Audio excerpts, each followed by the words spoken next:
Hello दोस्तों, नमस्कार। मेरा नाम अनूप मिश्रा है।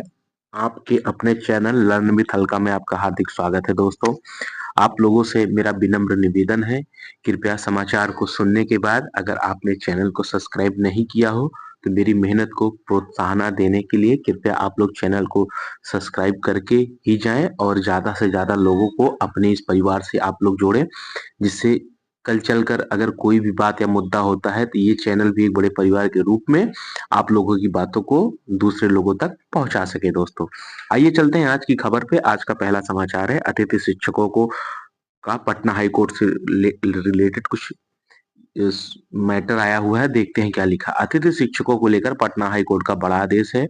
बिहार के स्कूलों से नहीं हटाए जा सकते गेस्ट टीचर को हटाए जाने का आदेश कोर्ट ने निरस्त कर दिया है। +2 स्कूल में कुल 4,257 अतिथि शिक्षकों को राहत मिली है। 30 मार्च 2024 को माध्यमिक शिक्षा निदेशक ने जारी किया था आदेश। अतिथि शिक्षकों को हटाने का जारी किया था आदेश। जस्टिस पूर्णेंदु सिंह की कोर्ट में सुनवाई के बाद आदेश। कहा, बिना किसी कारण के सेवा समाप्त करना गलत। कोर्ट ने यह भी कहा कि राज्यपाल के अनुमोदन और अधिसूचना को कार्यकारी आदेश से नहीं समाप्त किया जा सकता। पिछले 1 अप्रैल से +2 स्कूलों में अतिथि शिक्षक नहीं दे रहे सेवा। अतिथि शिक्षकों की 5 सदस्यीय टीम ने दायर की थी याचिका। इस तरीके से देख सकते हैं, अतिथि शिक्षक अब पुनः बहाली लेंगे और अपने पद पर आकर आसीन होंगे। अगला समाचार है आपका सीटेट से लेकर, यानी central board of secondary education से। तो सीटेट पेपर 1 पेपर 2 का रिजल्ट आ गया है। सीटेट 1 में रजिस्ट्रेशन हुआ था। पेपर 1 में 6,86,197 स्टूडेंट का, मतलब 6,86,197 स्टूडेंट ने रजिस्ट्रेशन कराया था। पेपर में शामिल हुए थे 5,72,489 स्टूडेंट और पेपर को 1,38,389 स्टूडेंटों ने क्वालिफाई किया था। पेपर 2 में रजिस्ट्रेशन हुआ था 13,62,884 स्टूडेंटों का। इसमें जो शामिल हुए थे परीक्षा में, उसमें 11,36,087 स्टूडेंट शामिल हुए थे और पास होने वाले स्टूडेंटों की संख्या 1,39,888 है। और आप लोगों की मार्कशीट जो है वो डिजी लॉकर पर आ गई है। आप लोग जाकर अपनी मार्कशीट को डाउनलोड कर सकते हैं। दोस्तों, अगला समाचार है, बीपीएससी अभ्यर्थी फिर सड़क पर उतरे, पुलिस कर्मी से जमकर नोकझोंक। यानी कि बिहार लोक सेवा आयोग द्वारा 17वीं प्रारंभिक परीक्षा का रिजल्ट भी जारी कर दिया गया। 2 बार परीक्षा भी करा ली गई, मेंस का एग्जाम भी घोषित कर दिया गया, लेकिन छात्र अब भी जमे हुए हैं। उन्होंने परीक्षा को रद्द करके पुनः परीक्षा बहाली के लिए कहा है। आइए देखते हैं कल दिन भर में क्या हुआ है पटना में। मांगों के समर्थन में गुरुवार को नारेबाजी करते गर्दनी बाग धरना स्थल से बीपीएससी कार्यालय पहुंचे अभ्यर्थी। जाम में स्कूली वाहन एम्बुलेंस फंसे रहे। पुलिस ने हल्का बल प्रयोग कर भीड़ को किया तितर बितर। आंदोलनकारियों ने बीपीएससी के खिलाफ की नारेबाजी। नेहरू पथ पर प्रदर्शनकर्ता को हटाती पुलिस। अभ्यर्थी के प्रदर्शन से 3 घंटे जाम रहा नेहरू पथ, सैकड़ों वाहन फंसे। बीपीएससी अभ्यर्थी ने 17वीं प्रारंभिक परीक्षा को रद्द करने की मांग को लेकर गुरुवार को 3 घंटे तक नेहरू पथ पर प्रदर्शन किया। इस वजह से दोपहर 2:30 बजे से शाम 5:30 बजे तक यातायात व्यवस्था चरमरा गई। सैकड़ों वाहन जाम में फंसे रहे।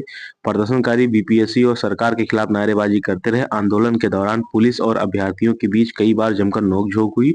पुलिस ने भीड़ को तितर बितर करने के लिए हल्का बल का प्रयोग किया और साथ ही कुछ अभ्यर्थियों और पुलिस कर्मियों को हल्की सी चोटें भी आई। पुलिस ने एक एक करके 2 दर्जन अभ्यर्थियों को हिरासत में ले लिया। पुलिस अभ्यर्थियों को खींचकर गाड़ी में बैठा रही थी। कई छात्राओं को भी हिरासत में लिया गया। डीएसपी कानून एवं व्यवस्था law and order first Krishna Murari Prasad ने बताया कि पुलिस ने 2 दर्जन से अधिक अभ्यर्थियों को हिरासत में ले लिया है। प्रदर्शन के कारण 3 घंटे तक नेहरू पथ पर दानापुर जाने वाली सड़क पर जाम लगा रहा।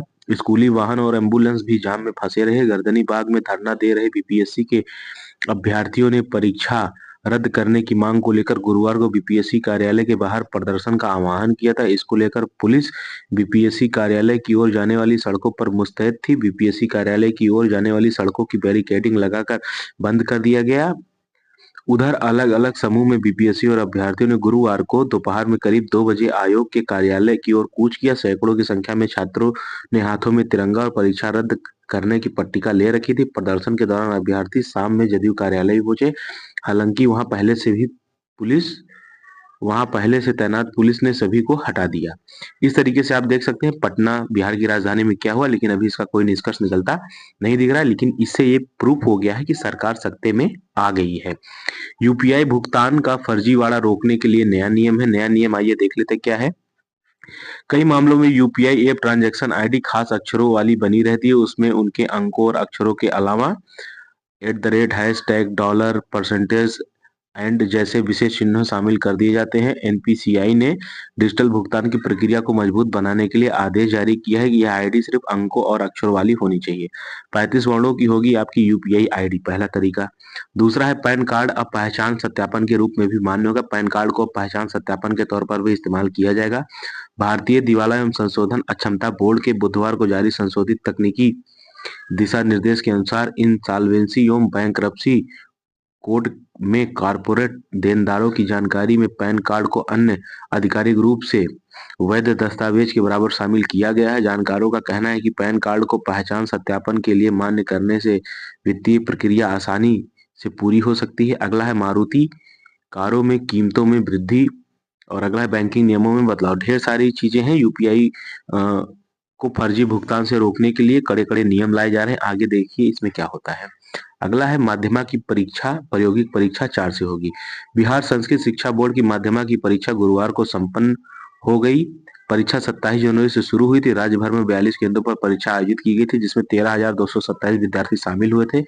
बोर्ड से मिली जानकारी के अनुसार परीक्षा शांति पूर्ण तरीके से संपन्न हुई। कहीं से किसी भी परीक्षार्थी को निष्कासित करने का मामला सामने नहीं आया। मध्यमा की प्रायोगिक परीक्षा 4 फरवरी से शुरू होगी।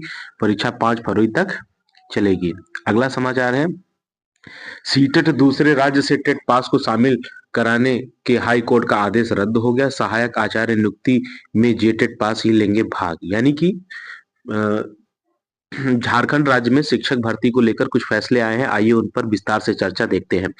झारखंड में 26,001 पदों पर सहायक आचार्य नियुक्ति परीक्षा में सीटेट और दूसरे राज्य से टेट पास होने वाले झारखंड के अभ्यर्थी शामिल नहीं होंगे। यह फैसला गुरुवार को सुप्रीम कोर्ट ने सुनाया। सुप्रीम कोर्ट ने झारखंड हाई कोर्ट के उक्त आदेश को रद्द कर दिया, जिसमें सीटेट पास और दूसरे राज्य से टेट पास झारखंड के अभ्यर्थियों को परीक्षा में शामिल करने का आदेश दिया था। झारखंड टेट पास अभ्यर्थी परिमल कुमार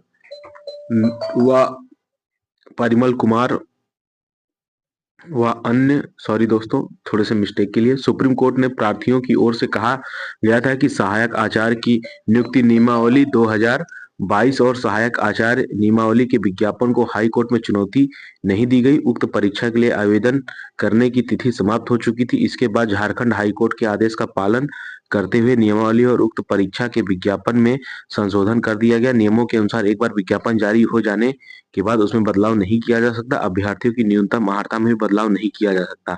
और सुप्रीम कोर्ट ने जेटेट प्रार्थियों ने दिया था यह तर्क। प्रार्थियों की ओर से सुप्रीम कोर्ट में बताया गया कि झारखंड की क्षेत्रीय भाषा संताली, खोरठा आदि का ज्ञान जेटेट हेलो हेलो दोस्तों नमस्कार। आइए बीच में रुकने के लिए खेच आते हैं। आइए समाचार को कंप्लीट करते हैं। मेनू में पुलाव बाहर खिचड़ी, अब एक दिन मिश्रित दाल और अंडे पर जोर। मध्याह्न भोजन का मेनू बदल गया है दोस्तों। ठीक है, आइए देखते हैं। बच्चों की पसंद और विभागीय आकलन और भारत सरकार की अनुशंसा के आधार पर मेनू में बदलाव किया गया है। इस तरह शुक्रवार को पहले पुलाव और काबुली चने के छोले दिए जाते थे। इसकी जगह अब चावल और लाल चने के छोले दिए जाएंगे। इसके अलावा इसी दिन एक पूरा उबला अंडा भी देना है। जो बच्चे अंडा पसंद नहीं करते उन्हें 100 ग्राम वजन के समतुल्य सेव या केला दिया जाएगा। पुलाव को मेनू से पूरी तरह हटा दिया गया। दरअसल पुलाव की गुणवत्ता को लेकर कई तरह की शिकायतें आ रही थी, इसलिए उसे मेनू से हटा दिया गया है दोस्तों। ठीक है, इस तरीके से नया मेनू बिहार में लागू हुआ है मध्याह्न भोजन को लेकर के। अगला समाचार है सरकारी स्कूलों से अतिथि शिक्षकों के हटाए जाने पर रोक। यह समाचार मैंने विस्तार पूर्वक आप लोगों के सामने बता दिया था। अगला है ट्रेनिंग के आधार पर क्लास में होगा नामांकन। ड्रॉप आउट और स्कूल नहीं आने वाले बच्चों को किया जाएगा चिन्हित। पटना जिले के सरकारी स्कूलों में पढ़ने वाले वैसे बच्चे जिन्होंने एडमिशन के बाद क्लास नहीं किया या बीच में ही पढ़ाई छोड़ दी, उन्हें चिन्हित किया जाएगा। प्रबंधन पोर्टल के आधार पर तैयार सूची में ऐसे बच्चों को ट्रेनिंग दी जाएगी। इसके लिए जिले में के 8 से 14 वर्ष तक के बच्चों को चिन्हित करने की प्रक्रिया शुरू कर दी गई। बच्चों के ज्ञान के मुताबिक अलग अलग क्लास में एडमिशन कराया जाएगा। जिस स्कूल में बच्चों का नामांकन कराया जाएगा उसे नॉमिनेट किए गए शिक्षक उन्हें ट्रेनिंग देंगे। 8 से 10 वर्ष के बच्चों को 6 महीने के लिए गैर आवासीय विशेष प्रशिक्षण दिया जाएगा। वहीं 10 से 14 वर्ष तक के बच्चों को 9 महीने का प्रशिक्षण दिया जाएगा।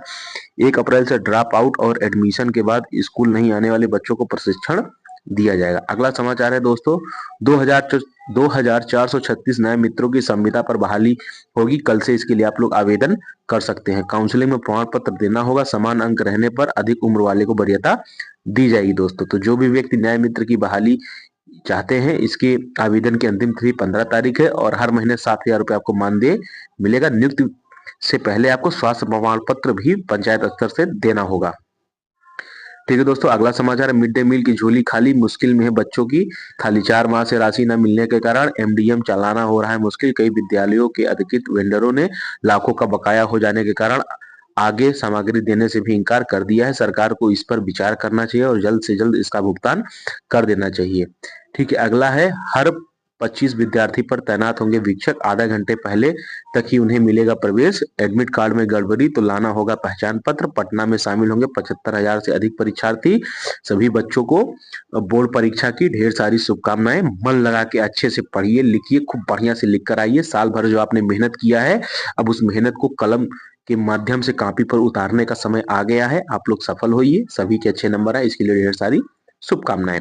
अगला समाचार है दोस्तों, सीएफएमएस के माध्यम से वित्त विभाग बिहार सरकार ने एक पत्रांक दिनांक के माध्यम से एक लेटर निकाला। ये देखते हैं इसमें क्या लिखा है। राज्य सरकार के अधीन सभी प्रकार के वित्तीय कार्यों के क्रियान्वयन हेतु सीएफएमएस 1.0 के स्थान पर नया वर्जन सीएफएमएस 2.0 को दिनांक 1/1/2025 से क्रियान्वित किया गया है। सीएफएमएस 2.0 लागू होने के फलस्वरूप इसके समीक्षा के क्रम में यह स्पष्ट हुआ है कि विभाग कार्यालयों के द्वारा वेतन विपत्र तैयार करने में कठिनाई का सामना करना पड़ रहा है। वेतन विपत्र पारित करने हेतु दिनांक 1/2/2025 शनिवार को सचिवालय कोषागार सहित दिनांक 2/2/2025 रविवार को राज्य के सभी कोषागार को खोलने का निर्णय लिया गया है दोस्तों। लेकिन अभी किसी भी प्रकार के किसी भी व्यक्ति के भुगतान संबंधित कोई जानकारी नहीं मिली है दोस्तों। इसके पहले जब सीएफएमएस 1.0 अपडेट किया गया था और सरकार इस माध्यम से देना शुरू की थी आज से कुछ समय पहले, तब 3 महीने के लिए लोगों का वेतन बाधित हो गया था क्योंकि 3 महीने अपडेशन का कार्य हुआ था। इस बार तो 1 मंथ बीत चुका है अपडेशन के कार्य में। अभी देखना ये होगा कि भी कितने दिन तक और वेतन नहीं आता है दोस्तों। अगला समाचार है, आइए देखते हैं। अगला समाचार है, सुप्रीम कोर्ट का अंतिम फैसला आ गया है। हाई कोर्ट का, सुप्रीम कोर्ट ने झारखंड हाई कोर्ट के उस फैसले को रद्द कर दिया जिसमें सीटेट और एस्टेट पास उम्मीदवारों को झारखंड में सहायक शिक्षक भर्ती की प्रक्रिया में भाग लेने की अनुमति दी गई थी। आप अगर जेटेट पास उम्मीदवार हैं तभी आपको विज्ञापन देखकर उस फॉर्म को भरेंगे, तभी आप जा सकते हैं, नहीं तो आप इस भर्ती प्रक्रिया में नहीं जा सकते। इस प्रकार के समाचार हैं। ठीक है दोस्तों, अगर आपको समाचार अच्छा लगा हो तो आप मुझे प्रोत्साहित करने के लिए चैनल को सब्सक्राइब कर सकते हैं। ठीक है दोस्तों, नमस्कार, जय हिंद, जय भारत, जय बिहार। आप अपने से छोटों को प्यार दें, बड़ों का सम्मान करें, अपना व्यक्तित्व इस प्रकार विकसित करें कि महिलाएं समाज में सम्मानित, सुरक्षित और सहज महसूस करें। जय हिंद, जय भारत।